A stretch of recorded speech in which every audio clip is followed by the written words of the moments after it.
O tema criança e internet está em toda parte. O Brasil já proibiu o celular nas escolas e essa semana está em polvorosa por causa do Felca e assim por diante. Temos que levar esse tema muito a sério.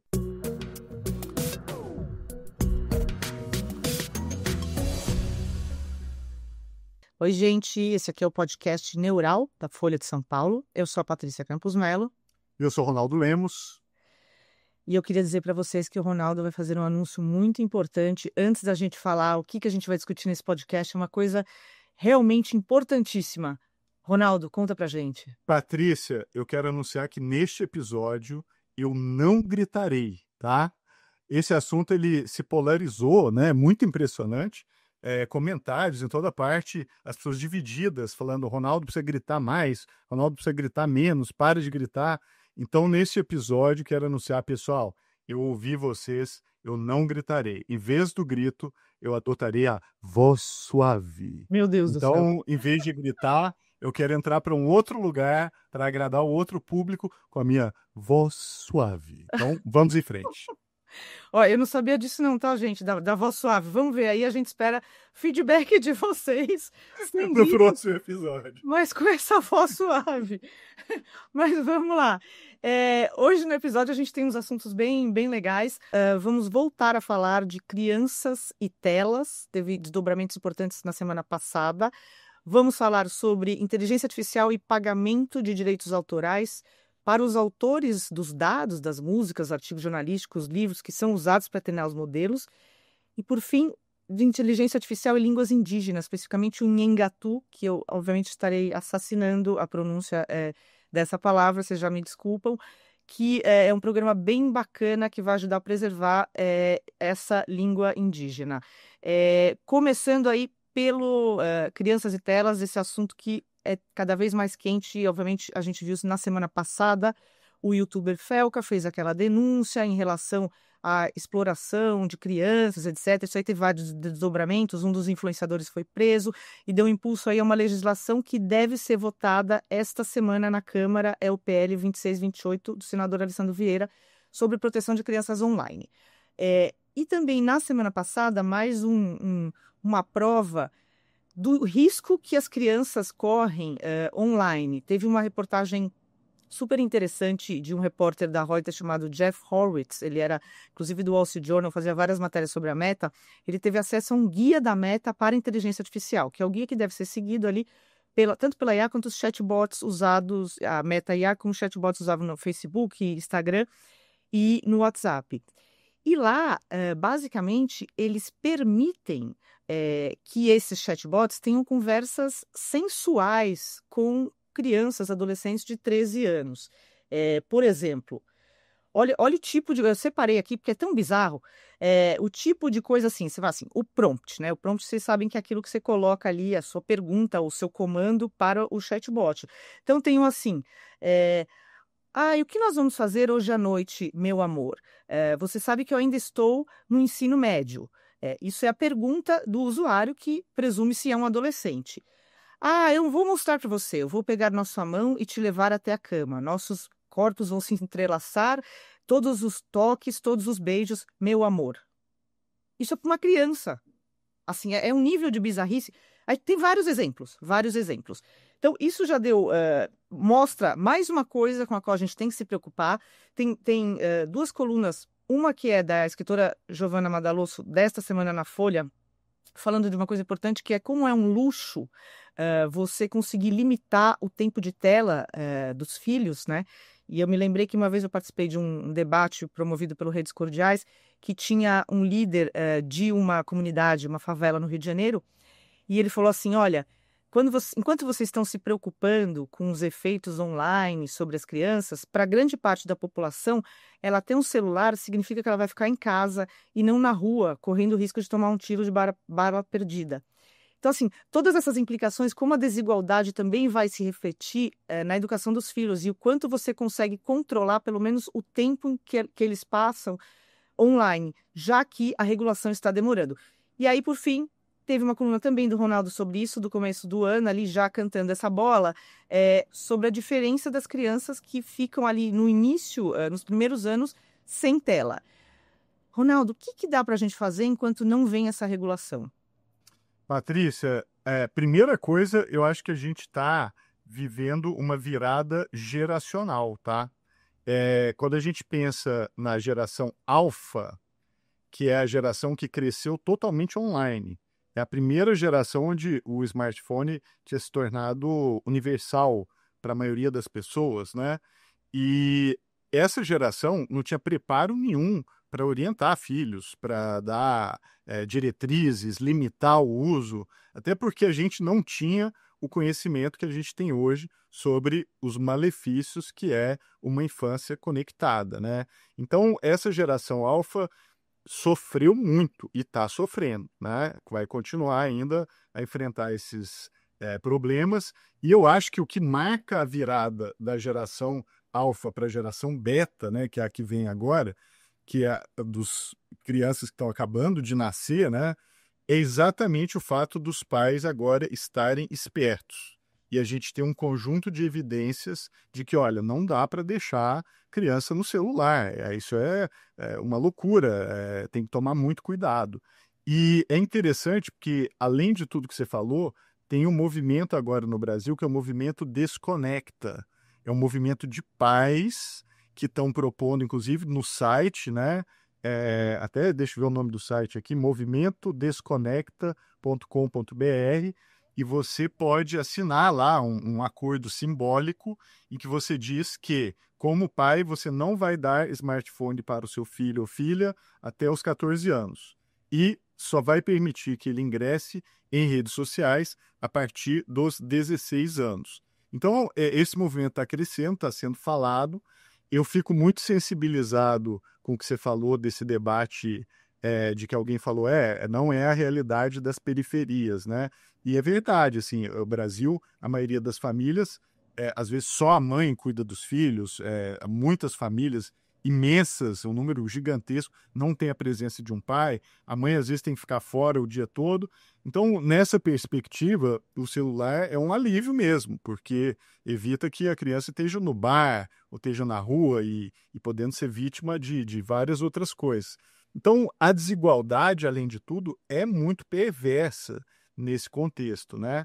Então, a gente tem que achar um caminho que eu acho que é, primeiro, de ter essa consciência de que não dá mais para aceitar uma infância no celular, sem supervisão nenhuma, e deixar acontecer. E só para finalizar, sobre o negócio da Meta, que me interessa pessoalmente, né? Eu sou membro do Conselho de Supervisão Independente da Meta.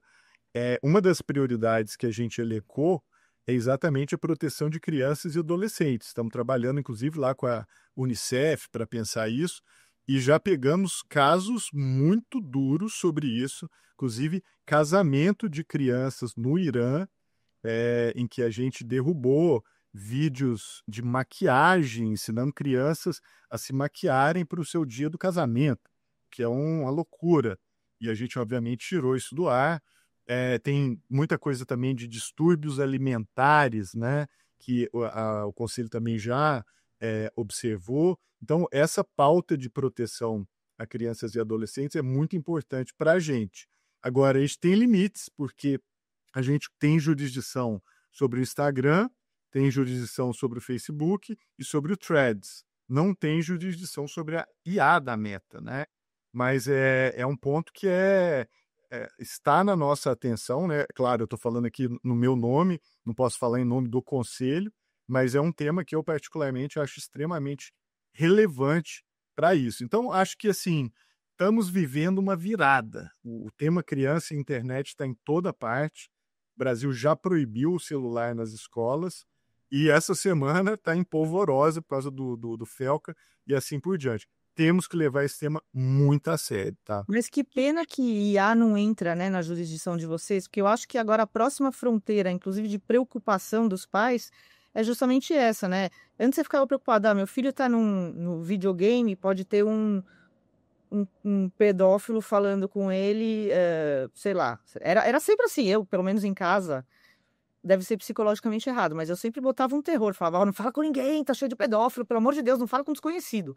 Já ia pro radical. Só que agora é IA, né? É. Então, assim, a IA que pode estar falando coisas, e aí você vai Loucuras. iludindo a criança, você vai. Eu espero que isso entre aí dentro de alguma supervisão, quer dizer, acho que vai ter que entrar, né? Porque. Casos sobre IA, a gente já pegou vários, né? Então, a gente teve um caso justamente sobre imagens sexualizadas feitas por IA, que é um tema super grave, né? Que é você usar um desses aplicativos que permite tirar uma roupa de uma pessoa, e Ah, está acontecendo nas escolas, né? Então, uma nudez forjada com IA de menores, de crianças, de adolescentes. Isso aí é perverso, e nós tivemos um caso sobre isso onde também a gente determinou a retirada do conteúdo e a gente atua também fazendo recomendações à Meta, né? E como é que a Meta deve se posicionar sobre isso? As recomendações, elas não são vinculantes, mas elas têm que ser respondidas publicamente. E a gente tem uma taxa muito elevada de implementação das recomendações que o conselho faz, é acima de 75%, 80%, tá? mas nesse caso, por exemplo, de orientações de comportamento para o chatbot, aí não entra no. Não tem. Até porque IA é um produto recente, né, da Meta. Como foi o Threads? Quando o Threads surgiu, a gente também não tinha jurisdição sobre o Threads, mas logo depois passamos a ter, tá? Então, hoje temos casos sobre IA, mas os produtos de IA estão fora. Vão ficar fora para sempre? Não sei. A gente tem um histórico, pelo menos nos últimos anos, de receber mais atribuições, tá? E mesmo não tendo jurisdição sobre os produtos de IA, tem vários casos, né? Além desse que eu falei aqui de nudez, tem um caso também muito importante, aliás, foi o nosso primeiro caso, sobre uso de IA para detectar imagens de câncer de mama, em que a IA da Meta estava derrubando campanhas do outubro rosa, né, do câncer de mama e assim por diante. E a gente falou: olha, esse conteúdo é totalmente legítimo, isso aqui não pode ser derrubado. Então, esse ponto me interessa total. E, de novo, nós elegemos como prioridade para o ano de 2025 a proteção de crianças e adolescentes. A gente trabalha com poucas prioridades, né? Até para ser eficaz. E uma delas foi justamente esse tema, porque está pegando fogo e vai pegar cada vez mais. E eu acho muito boa essa mobilização da sociedade civil, inclusive aqui no Brasil, para a gente poder dar conta disso, né? O Desconecta e outros movimentos, para a gente mudar a perspectiva. Essa é a virada da geração alfa para mim para a geração beta. É uma geração que, se Deus quiser, vai crescer ali com um controle, uma supervisão, com informações muito mais úteis, né, sobre como é que você lida com a questão da tecnologia. Espero que aumente a consciência, né? Porque, na verdade, não estou muito otimista. Se a gente levar em conta que a Meta e outras plataformas estão desmantelando todas as redes de segurança contra discurso de ódio, contra homofobia, transfobia, etc., e tem um histórico muito ruim, né, de, vamos ver, detectar esses conteúdos muito nocivos para crianças, eu não fico muito otimista, mas talvez a opinião pública aí ajude. Agora, só para voltar no negócio da desigualdade, teve uma outra coluna também interessante que falava isso, né? Como você estava dizendo, você tem uma nova consciência, a primeira geração que agora cresce sabendo o quão, ou pelo menos os pais dessa geração, quão ruins são os efeitos, né? Quão nocivos são os efeitos. Agora, pode ser, e a gente sabe que no Vale do Silício, os filhos dos chefões, né, das Big Tech, já vão na escola Waldorf, ficam no que ninguém usa celular. Então, eu tenho medo que vai ser aquela coisa tipo comida ultraprocessada, né? Bom, o pessoal sabe que é ruim, não sei o quê, mas tem gente mais pobre que não tem dinheiro e vai comprar o raio da comida ultraprocessada que é mais barato. Do mesmo jeito, assim, é isso que a gente falou. Não pode deixar na tela. Pô, mas eu sou mãe solteira, não tenho com quem deixar meu filho, eu vou fazer o quê? Eu prefiro que ele vá para a rua. Então, para a gente conseguir equilibrar isso, vamos ver se ajuda um pouco essa pressão aí de opinião pública. E só te perguntando, Patrícia, que eu sei que você está de olho, você acha que a lei vai para frente no Brasil? Olha, eu acho que é que agora deu uma embolada de meio de campo, porque o executivo também resolveu apresentar aí um projeto de lei deles, que é do Ministério da Justiça e da SECOM. Mas esse especificamente do Alessandro Vieira, que é o que tem mais consenso, ele ganhou bastante força. Estava previsto que o presidente da Câmara, Hugo Mota, ia pautar a urgência da votação, né, para ele pular as comissões e direto para o plenário, e também a votação do mérito para esta semana. Já houve modificações ali, mesmo por pressão das Big Tech, eles tiraram algumas partes, né? Ou seja, foi feita essa negociação para tornar mais palatável para os legisladores mais de direita, mais alinhados às Big Tech. Então, assim, existe uma boa chance, as entidades de defesa das crianças estão bem animadas, vamos ver essa semana, possivelmente semana que vem a gente já vai ter essa novidade. Vai contando aí pra gente. Isso. Agora, uma coisa que certamente vai ter dificuldades de passar vai ser pagamento de direitos autorais para uso de dados em treinamento de IA, que é uma coisa que está no projeto de lei que foi aprovado no Senado, o projeto de lei de inteligência artificial, e que está sendo negociado na Câmara. E tem uma entrevista bem interessante do diretor deixa eu só pegar o cargo dele direitinho aqui. Ele é diretor para a região da América Latina, ele chama Nicolas Robinson Andrade, uma entrevista para o Globo, em que ele diz que, inclusive, a atração de data center para o Brasil, porque a gente sabe que tem aí um programa de incentivo que o Ministério da Fazenda vai lançar, né, para tentar atrair investimento em data center, que nada disso vai deslanchar se a regulação ficar do jeito que está, inclusive com o direito autoral. Ele compara pagamento de direito autoral para autores de matérias, de livros, de músicas, como taxar uma cadeira. Fala assim, se você tem um lugar que taxa uma cadeira, eu não vou fazer minha fábrica de cadeira lá.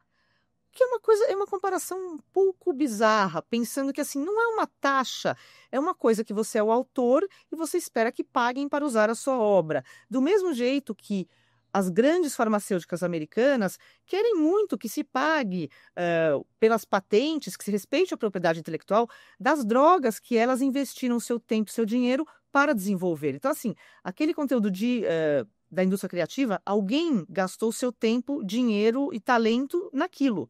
Então, assim, achei essa comparação tão sintomática, assim, é que nem uma taxa para cadeira. Se não tiver taxa para cadeira, a gente vai preferir se instalar num lugar onde não tem taxa para cadeira. Então, não sei se você quer falar disso antes da gente entrar na matéria aí que está discutindo isso, os vários processos nos Estados Unidos que estão debatendo isso. Conta da Anthropic, que eu acho que é interessante, que a gente já vou contar fala antes de uma vez. Porque eu acho que é o caso mais simbólico, né? Mas como está acontecendo? Que eles estão enrolados. Deixa eu fazer voz suave para a Anthropic. Estão enrolados. A próxima vez ele vai fazer uma voz do Gil Gomes. Obviamente vocês não têm idade, eu me senti a tia velha agora, mas vocês vão dar uma olhada quem era o Gil Gomes, era um radialista que fazia coisas policiais. Aí vocês também esperamos feedback. Mas tem uma reportagem do repórter especial da Folha, Maurício Meirelles, essa semana, falando que tem um processo que pode exigir uma indenização absolutamente gigantesca da Anthropic. Anthropic é essa empresa de IA que concorre com a OpenAI, porque eles foram processados por usar conteúdo de livros, né, para treinar modelos de IA. Agora, não é nem isso que está pegando, não é nem o uso do conteúdo do livro. O problema é que eles obtiveram esse conteúdo dos livros pirateado. Então, o juiz do caso, inclusive, transformou numa ação civil pública, o que pode multiplicar muito as pessoas passíveis de serem indenizadas, e isso poderia quebrar a indústria, né, se isso gerar. E, só lembrando, tem um outro processo judicial, esse com a Meta, que é bem parecido. Esse da Meta teve uma decisão em junho que não entrou no mérito da pirataria, mas entrou no mérito de ser uso justo ou não. Só um parênteses. No Brasil não existe isso, mas na lei americana, e talvez o Ronaldo possa explicar melhor, tem um conceito chamado uso justo. Eles consideram, para dizer se você está se apropriando do conteúdo alheio de forma ilegal, se você usou isso para fins educacionais e filantrópicos, se você transformou aquele conteúdo, se você usou um pedaço inteiro ou se você usou um pedacinho. E, por último, se aquilo que, por exemplo, a OpenAI ou a Anthropic estão fazendo com os livros, com o jornalismo, se isso ameaça a sobrevivência dos escritores, dos jornalistas. Então, tudo isso entra nessa consideração do juiz. No caso da ação da Meta, que também usou um banco de dados de livros que era pirateado, ele decidiu que você usar o conteúdo de livros era uso justo, mas ele não entrou no negócio de piratear. Agora vai ter essa decisão. E agora eu paro de falar e te escuto. Pois é, Patrícia, essa decisão é terrível, tá? Porque basicamente foram pegos com a mão na botija ali, né? Com a boca na botija. Então, o que que acontece? O direito autoral, na minha visão, a gente até falou isso aqui no Neural. Eu acho que os países eles vão se dividir em dois grupos diferentes, tá? Com algumas nuances. Um grupo de países vai dizer que você está liberado para usar obras protegidas por direito autoral para treinar inteligência artificial. Os Estados Unidos estão seguindo por esse caminho, tem várias ações judiciais já há bastante tempo e há indícios, né, de algumas vitórias iniciais de que os juízes olham para o uso da IA para treinar os seus modelos com coisas que são protegidas por direito autoral e diz, tá bom, isso aqui é um uso legítimo, você não está violando direito autoral, siga em frente.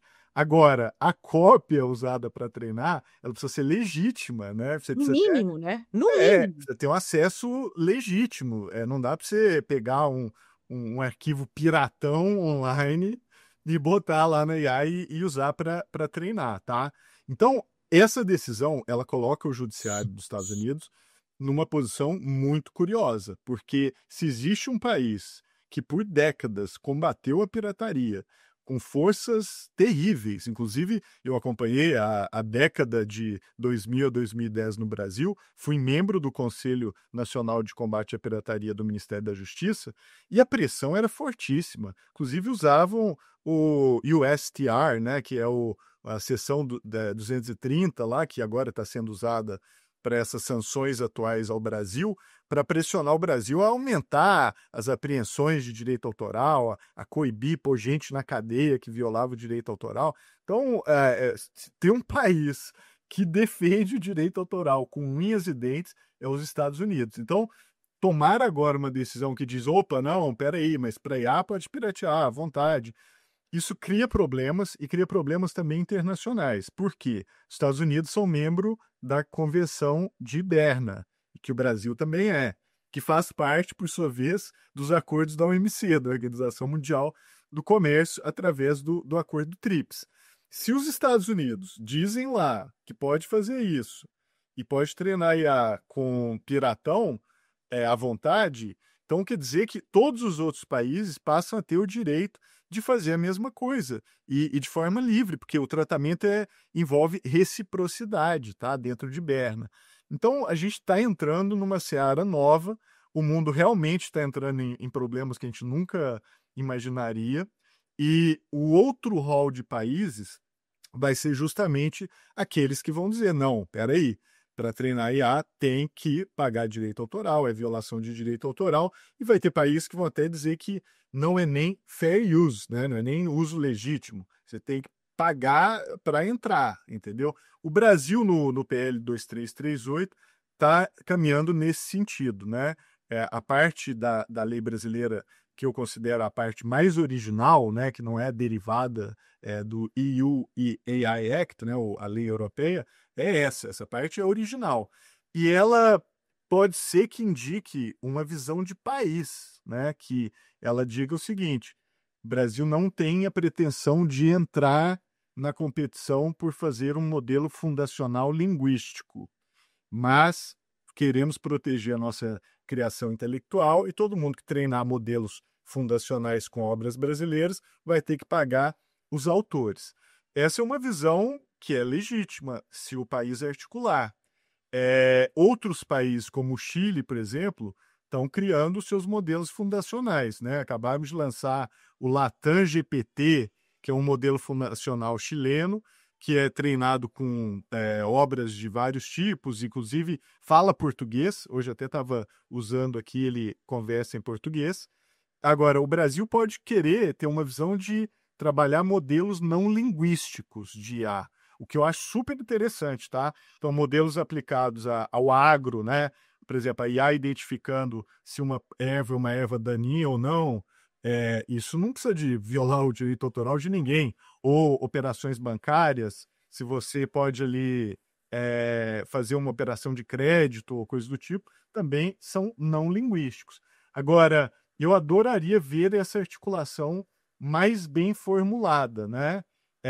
E só para completar, a Europa também não cobra o pedágio do direito autoral. Eles têm uma legislação que fala o seguinte: para fins científicos, pode treinar, não tem como o autor se opor a treinar IAs para fins científicos. Para fins não científicos, o autor tem o direito de opt-out, quer dizer, a minha obra não. Mas se o autor não disser que está opt-out, você pode ir lá e treinar o modelo de IA. E acaba que a maioria dos autores não diz que é opt-out, né? Porque, porque na verdade, e só uma correçãozinha, você falou é a seção 301, e não 230. A seção 230 é o Marco Civil americano, né? É O verdade. chinês. Nossa, ainda bem que você me É a corrigiu. seção É a 301. 301, é Special que- 301. Falou Isso, que certo. é esse instrumento aí do Escritório de Comércio, do Representante de Comércio dos Estados Unidos. Esse negócio do opt-out, né, de você poder dizer assim, eu não quero que use. Isso parece ótimo, até que você pense o seguinte: se eu sou um jornal, uma TV, e eu falo assim, olha, eu não quero que você raspe os meus dados, minhas matérias, sem pagar. E aí a empresa, né, o Google, o OpenAI, fala assim, tá bom, então a gente não vai usar o seu porque a gente não quer pagar. Nunca mais este jornal ou essa TV vai aparecer em nenhuma busca, em nenhum chatbot. Então, é meio que assim, é uma escolha meio entre o ruim e o pior. Eles vão pegar minhas coisas de graça, ou, e aí eu continuo tendo algum alcance na internet, ou eu não deixo eles pegarem minhas coisas de graça e eu sumo. Então, É assim, terrível, Patrícia. é, Terrível. um, é, é uma coisa. Mas é isso. Agora, daqui a pouco a gente tem que falar sobre esse assunto que você vai explicar tudo pra gente, Ronaldo, sobre a IA e o Nhengatu. E então daqui a pouco a gente volta.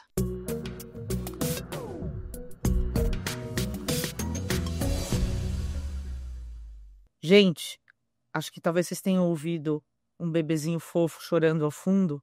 A gente só queria explicar, o Ronaldo vai explicar, que não tem um bebê sozinho no berço com um celular, tá? Tem que Não. Não tem, Patrícia. É o Mateuzinho, estava aqui chorando, pessoal. Ele está bem assistido. Fiquem tranquilos, inclusive parou de chorar agora. Voz suave para o Mateu. Então tá tudo bem, podem ficar tranquilos. Agora vamos falar do Nhengatu. Me conta o que é esse? É um projeto da USP, é um negócio super bacana. O que é exatamente? Patrícia, o Inhegatu, né, é uma língua que é uma língua que funciona como uma língua geral dos povos indígenas. Ela até a gente pode chamar ela de, na sua origem, uma língua de contato, né? Que ela surgiu justamente para ser uma língua franca e que depois de tantos e tantos anos, hoje ela é uma língua corrente entre vários povos indígenas, especialmente ali no Alto Rio Negro, tá? Então, preservar o Inhangatu é um patrimônio nacional.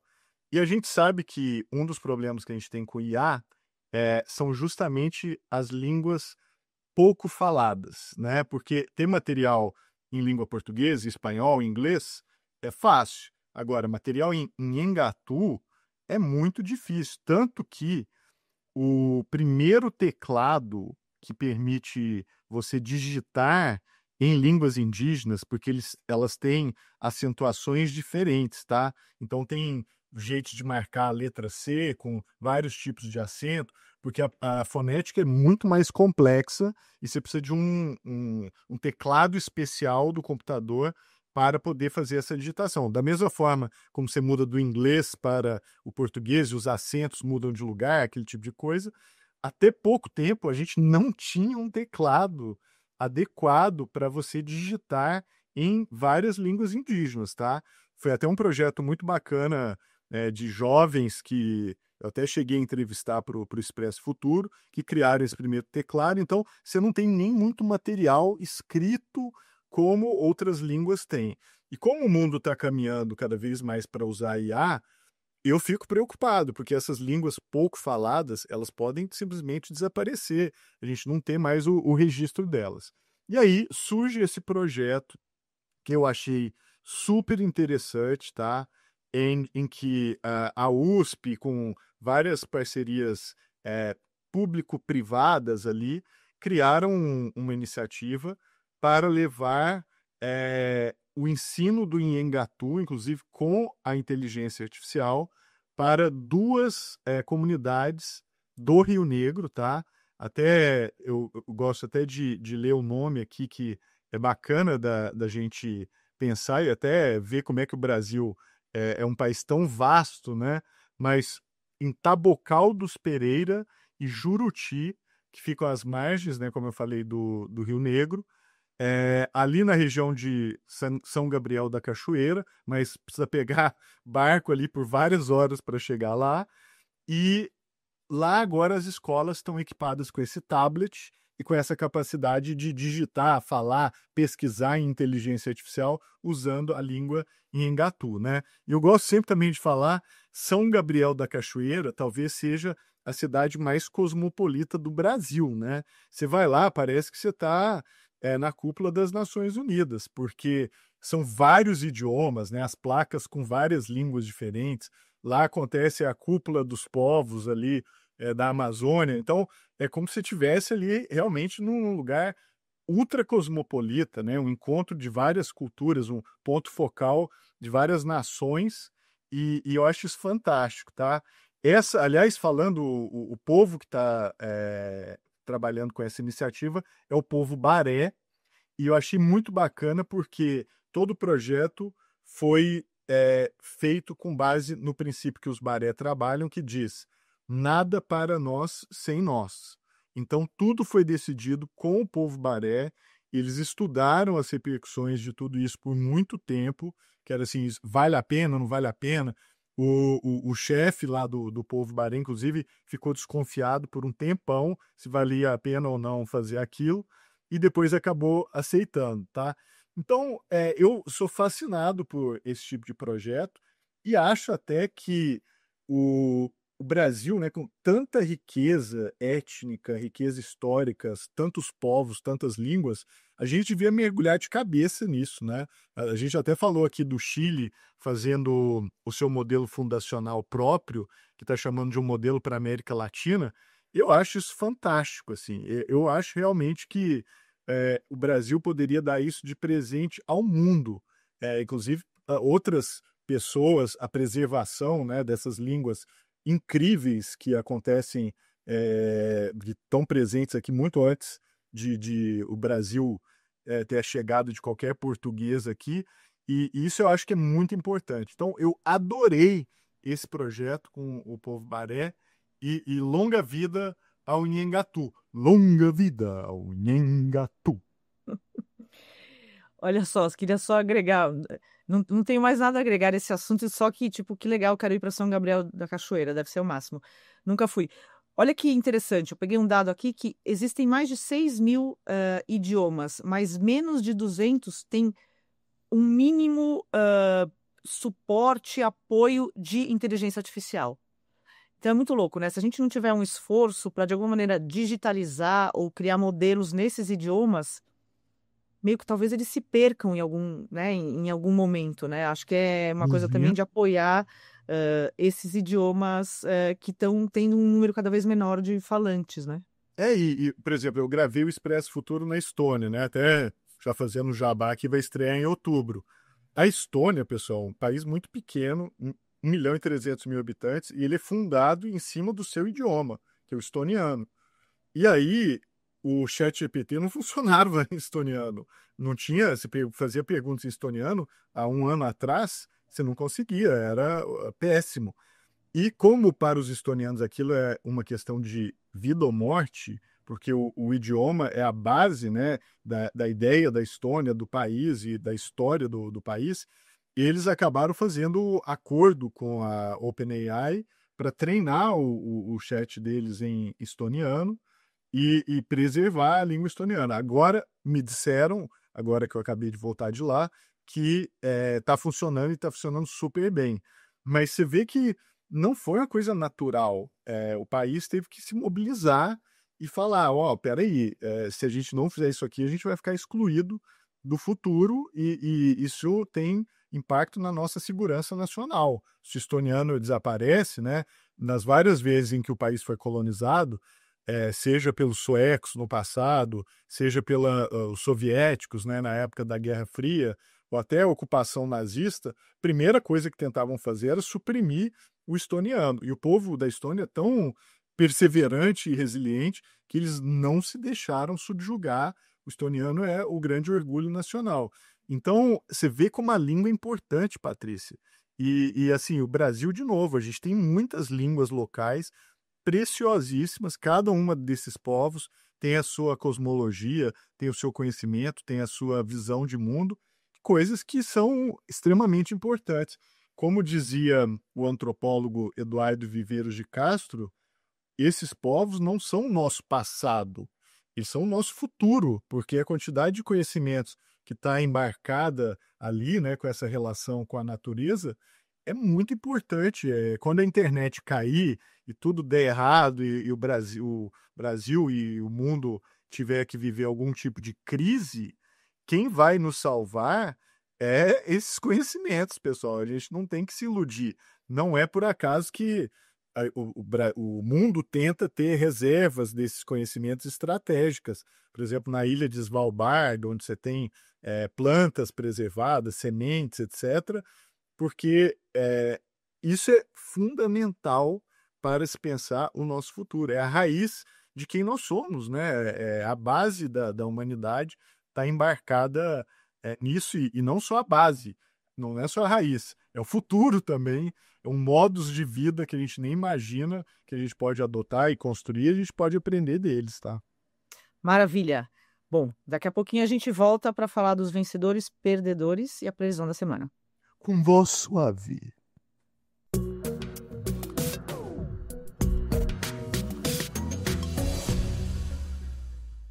Bom, e essa semana eu quero saber agora do Ronaldo quais são os perdedores, vencedores e a previsão.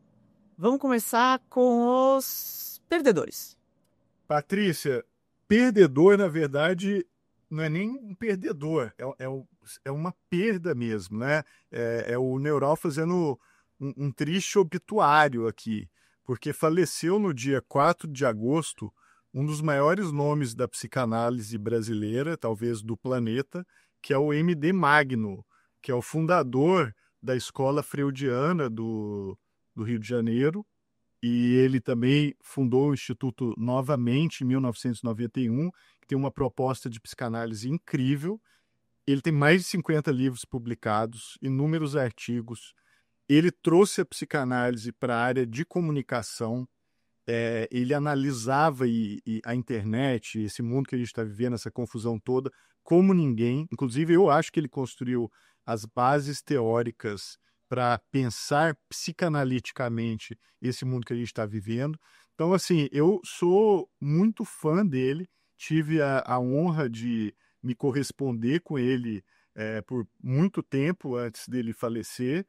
E só contando a biografia dele, ele foi para Paris, estudou na Paris 8 com Lacan, ninguém menos.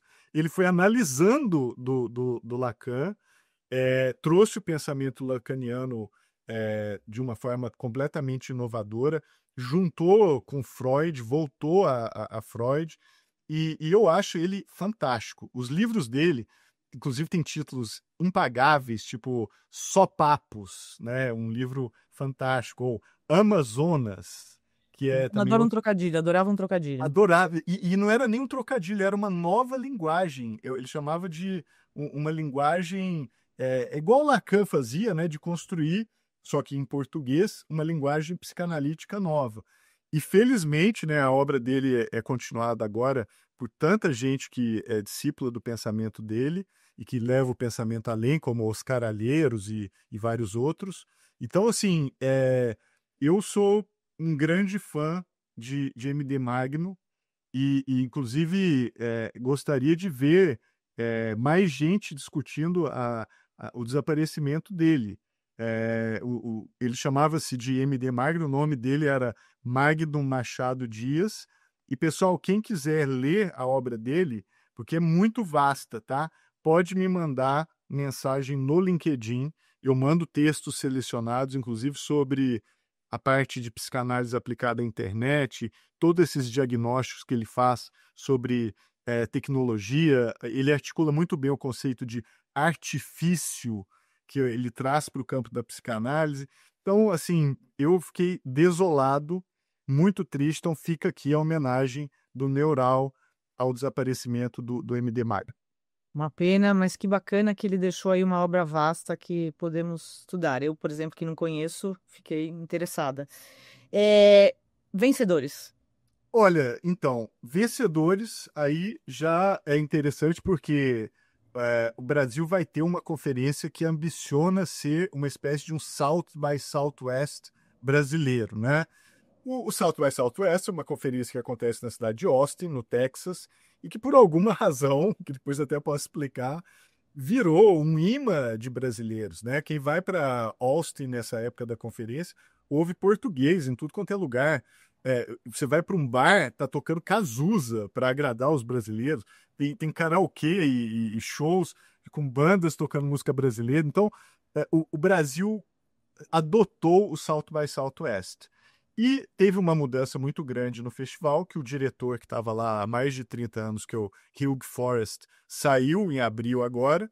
E essa outra iniciativa brasileira chamada S2PB, ou SP2B, desculpa, SP2B, contratou o Hugh Forrest e a Tracy Mann, que é fantástica, que é uma americana que morou na Bahia, fala português perfeitamente, e na minha visão ela está por trás dessa presença maciça de brasileiros lá em Austin, e eles estão agora juntos para criarem essa conferência que promete, em 2026, trazer um gostinho do South by Southwest aqui para São Paulo. Então eu achei super bacana, tomara que dê certo. Tomara que dê certo. Bem legal. Por acaso, eu morei em Austin. Mas antes, acho que era antes do festival existir. Ele existe há quantos anos? Eu fiz um ano de faculdade da Universidade do Texas em Austin lá. Mas faz um pouquinho de tempo. Acho que ainda não existia o South. Mas é um lugar Eu acho que incrível. existia. Não, Olha. o festival tem uns 30 anos, eu acho, Ah, bom, sabia? então existia. Não É. existia. Então, Ele foi criado pelo pessoal do jornal, The Austin Chronicle. Austin Chronicle, é? Surgiu dentro do Austin Chronicle, depois virou um projeto independente, mas nas suas origens está o jornalismo. Então talvez Que você é tenha uma ilha, estudado. que Austin é uma ilha progressista no Texas, né? É um lugar que parece que é um extraterrestre no mar de superconservadorismo do resto do Texas. Você gostou de morar lá? Porque eu acho uma cidade Eu fantástica. amei. Eu É. amei morar lá e tem assim, hoje em dia quando você vai tem uma coisa que eu acho maravilhoso que o ídolo da cidade, o guru master, é o Willie Nelson, que está em todos os lugares, fuma com uns negocinhos de murais dele fumando maconha, é toda uma coisa super cool do Willie Nelson. Mas eu adorei morar lá, fiz faculdade, né? Vida de estudante. E posso falar, eu adoro o Willie Nelson. Eu peguei isso do meu pai. Meu pai também adora o Willie Nelson. Eu On the gosto. Road Again É. era a música mais tocada na minha casa em Araguari. Fantástico. Previsões que temos essa semana. Minha previsão é bem simples e já está começando a se concretizar, que é o fato do tema das terras raras estarem tomando a esfera pública brasileira, né? Todo dia se abre notícias sobre terras raras, e virou uma questão estratégica, ainda mais agora em que o Brasil precisa se posicionar, né, globalmente. Ter terras raras como nosso país tem é algo geopoliticamente muito importante. E a gente já começa a ver uma romaria de delegações internacionais vindo aqui entender os potenciais do país. E realmente estava passando da hora, né? O Brasil deveria ter feito isso há 40 anos atrás, como a China fez. Estamos chegando atrasados ao baile, mas o baile continua. Então é muito importante a gente estar antenados ali na questão das terras raras. Vamos ouvir falar muito sobre elas ainda daqui para frente. O ministro Fernando Haddad, ministro da Fazenda, inclusive pretendia abordar esse assunto na reunião que ele teria com o secretário do Tesouro Scott Bessent, mas que acabou ali cancelada, não se sabe se por pressão ou não do deputado Eduardo Bolsonaro, mas era uma das coisas que estariam sobre a mesa de negociação para tentar tirar as tarifas, né? É uma coisa que tem sido usada na Ucrânia também, o Zelensky acenou com isso, mas é isso que você falou, que bom que isso tenha entrado no debate público, e eu agradeço a todos os ouvintes que ficaram com a gente hoje. Vocês vão falar para a gente se vocês gostaram da voz suave, se foi bom sem grito, ou vocês querem sem grito e sem voz suave, ou manter a voz suave. Mas, de qualquer jeito, a gente espera vocês na próxima quarta-feira, nas todas as plataformas, Spotify e os créditos, Ronaldo. Neural é o podcast da Folha de São Paulo com apoio da Almap. Coordenação pela Folha de Daniel Castro e Beatriz Pérez. Direção de Ana Penteado. Semana que vem estaremos de volta com muito mais de tecnologia, comportamento, mídias, economia e voz suave.